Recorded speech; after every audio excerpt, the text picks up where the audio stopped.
உங்கள் இல்லங்களில் வந்து உங்கள் உள்ளங்களை உயிர்ப்பிப்பது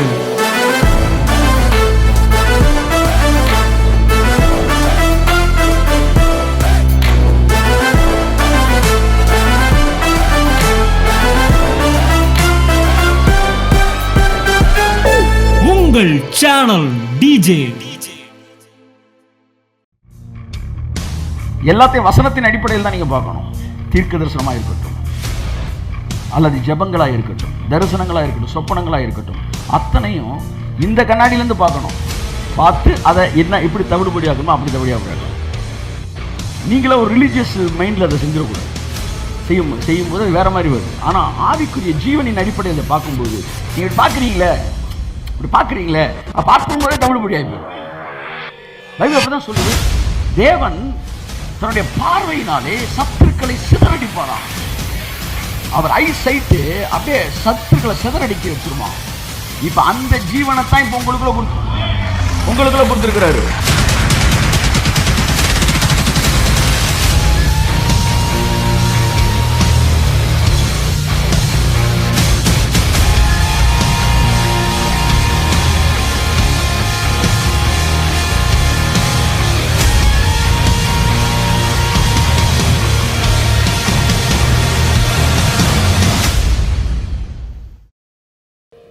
எனக்குள்ள நடக்கிறதெல்லாம் எதை வச்சு திரும்ப நடத்திக்கிட்டு இருக்காரு?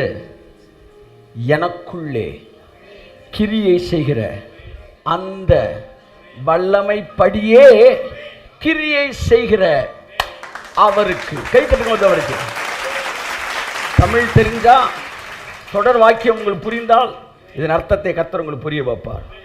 ரிவர்ஸ்ல வந்து பாருங்க, தேவன் கிரியை செய்வாராம். எதன் அடிப்படையில் கிரியை செய்கிறாராம்? உங்களுடைய நீதியின் அடிப்படையில் அல்ல, உங்களுக்குள்ளே. எல்லாம் சொல்லுங்க, உங்களுக்குள்ளே கிரியை செய்கிற ஒரு வல்லமை இருக்கிறது.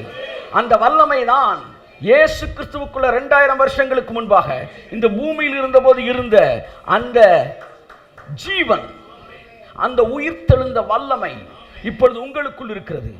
தேவன் உங்க வாழ்க்கையில செய்யறதெல்லாம் உங்க மைண்டுக்கு ஏத்த மாதிரி செய்யல, உங்க பிரேயருக்கு ஏத்த மாதிரி செய்யல, அந்த உள்ளுக்குள்ள இருக்கிற அந்த வல்லமைக்கு ஏத்த மாதிரியே செய்யறாரு. எனக்குள்ளே ஒரு வல்லமை இருக்கிறது. that வல்லமை, that power, it surpassed my prayer.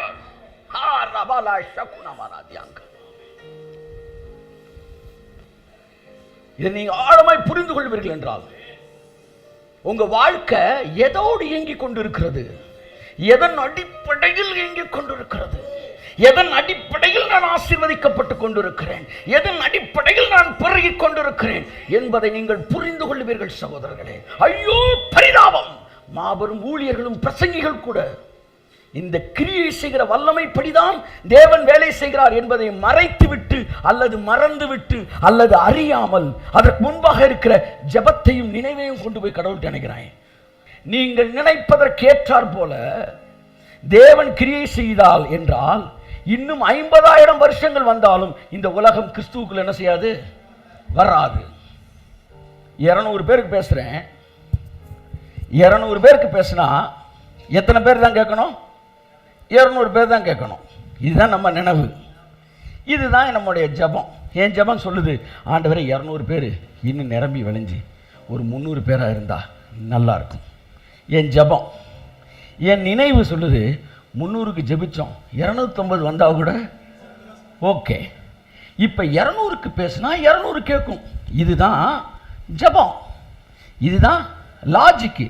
ஆனால் 200க்கு பேசினா 20,000 கேட்குறாங்கன்னா இப்ப என் ஜெபத்தின்படி தேவன் வேலை செய்யல, எனக்குள்ளே கிரியை செய்கிற வல்லமைப்படியே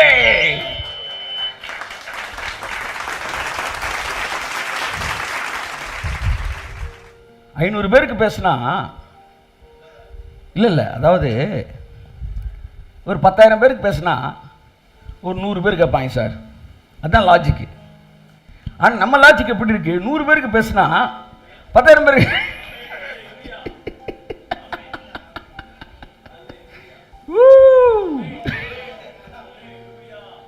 ஒரு 5 வருஷத்துக்கு முன்னாடி வந்து நீங்கள் 100 பேருக்கு பேசுவீங்க, 10,000 பேர் கேட்க போகிறாங்க அப்படின்னு சொன்னால் உங்களை நம்ப முடியுமா?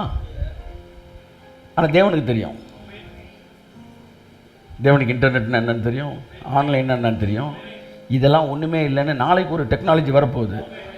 ஆமாம், அதில் இங்கே பேசிக்கிட்டு இருக்கிறேன் நான். அவன் ரூம்குள்ளேயே நான் நிற்பேன். நான் 7 டைமென்ஷன் 14 டைமென்ஷன் ஆக போகுது. 7 டைமென்ஷனில் என்னென்ன பார்ப்பீங்க சொல்லுங்கள்? 7 டைமென்ஷனில் வந்து நீங்கள் ஆளை பார்ப்பீங்க, ஃபீலை பார்ப்பீங்க, இதெல்லாம் பார்ப்பீங்க. ஆனால் அடுத்த டைமென்ஷனில் நான் என்ன பெர்ஃப்யூம் போட்டிருக்கேனே உங்கள் வீட்டு ஸ்மெல்லு நான் பக்கத்தில் இருந்தோம். இது வீடியோவில் நீங்கள் பார்க்கும்போது உள்ளே வந்துடும். நம்ப முடியல? முடியாது. மிகப்பெரிய கண்டுபிடிப்புகள் எல்லாம் மார்ட்டின் லூத்தர் வந்ததுக்கு அப்புறம் தான் நடந்துச்சுன்றாங்க. அண்ணே சொல்கிறார். ஆமாம். அப்போ ஸ்பிரிச்சுவல் லைஃப்பில் என்னைக்கு என்லைட்மெண்ட் வருதோ அன்னைக்கு தான் செக்குலர் வேர்ல்டில் என்லைட்மெண்ட் வருது. ஏன்னா செக்குலர் வேர்ல்டு கண்டுபிடிப்புகளே ஸ்பிரிச்சுவல் ப்ராமிஸை நிறைவேற்றுறதுக்காகத்தான். எல்லாம் கைத்தட்டுங்க சார்.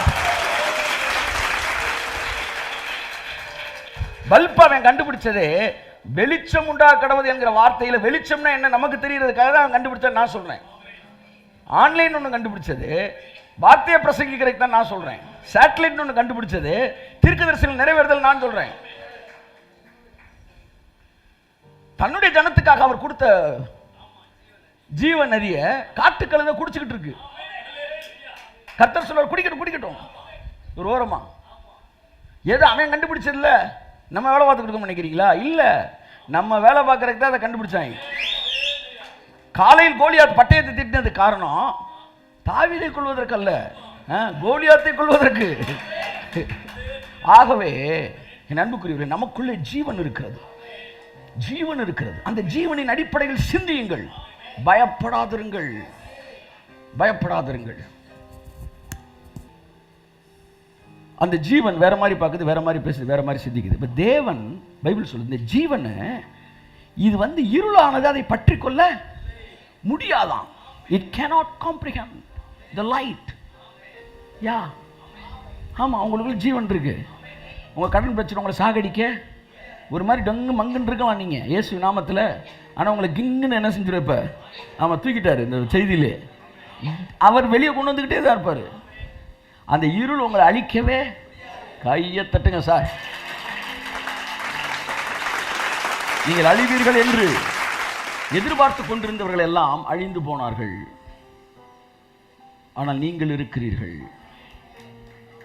நீங்கள் இருப்பீர்கள். ஆமென். நீ உன் பிள்ளைகளின் பிள்ளைகளையும். ஆமென். அவன் சொல்றான், உன் பிள்ளைகளே நீ பார்க்க மாட்ட, என் பிள்ளைகளோட பிள்ளைகளை பார்க்க போறேன் நான். இஸ்ரவேலுக்குண்டாகும் சமாதானத்தையும் நீ காண்பாய். Anything which is against the word of God, it must be researched or examined. எதுவாக இருந்தாலும் வசனத்துக்கு எதிராக இருக்கும் என்றால் அதை நீங்கள் இன்னொரு லென்ஸ் போட்டு தான் பார்க்கணும். எல்லாத்தையும் வசனத்தின் அடிப்படையில் தான் நீங்கள் பார்க்கணும். தீர்க்க தரிசனமாக இருக்கட்டும், அல்லது ஜெபங்களாக இருக்கட்டும், தரிசனங்களாக இருக்கட்டும், சொப்பனங்களாக இருக்கட்டும், அத்தனையும் இந்த கண்ணாடியிலேருந்து பார்க்கணும். பார்த்து அதை என்ன இப்படி தவிடுபடி ஆக்கணுமோ அப்படி தவிடு ஆக்கணும். நீங்களே ஒரு ரிலீஜியஸ் மைண்டில் அதை செஞ்சிடக்கூடாது. செய்யும்போது அது வேறு மாதிரி வருது. ஆனால் ஆவிக்குரிய ஜீவனின் அடிப்படையில் அதை பார்க்கும்போது நீங்கள் இப்படி பார்க்குறீங்களே, இப்படி பார்க்குறீங்களே, பார்க்கும்போதே தவிடுபடி ஆகி போயிடும். பைபிள் அப்படி தான் சொல்லுது. தேவன் தன்னுடைய பார்வையினாலே சத்துருக்களை சிதறடிப்பாராம். அவர் ஐ சைட்டு அப்படியே சத்துருக்களை சிதறடிக்க வச்சிருமா. இப்போ அந்த ஜீவனை தான் இப்போ உங்களுக்குள்ள கொடுத்துருக்கிறாரு. பாருங்க சார், பாருங்க இப்படி எவன் அது பிரவாசல் வெளியே உள்ள வேலையை பார்த்து யாரு அறாது அப்படின்னு அப்படியே அந்த பார்க்கும்போதே சிதறிடுவாங்க. உங்களுக்குள்ள தான் இருக்கு சார். தீர்க்க தரிசனம் தேவனுடைய வார்த்தைகள் பக்கத்தில் சொல்லுங்க. ஒளி படைத்த கண் நீங்க. ஆமென். உறுதி கொண்ட நெஞ்சு நாய், வலிமை கொண்ட தோழி நாய். வா பாரதி.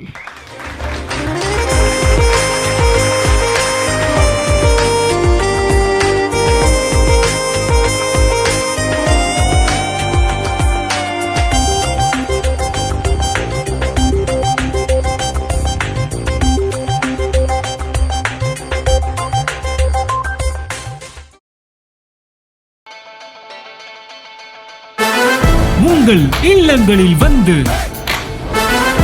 உங்கள் உள்ளங்களை உயிர்ப்பிப்பது